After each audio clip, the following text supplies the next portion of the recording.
যারা ভালো থাকার জন্য আপনার কাছে আসে, আপনাকে ভালোবাসে, দেখবেন এই মানুষটি একসময় আপনার চাইতে বেটার কোনো অপশন পেলে আপনাকে ছেড়ে গিয়ে সেই মানুষটির হাত ধরবে। কারণ এরা প্রচণ্ড রকমের সুবিধাবাদী ও স্বার্থপর হয়ে থাকে।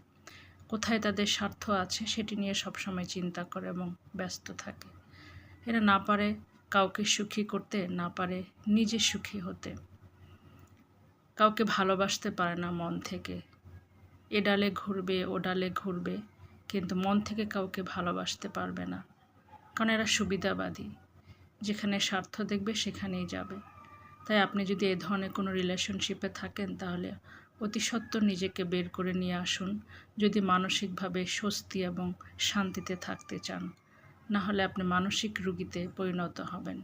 নিজেকে সুস্থ রাখুন, ভালো থাকুন।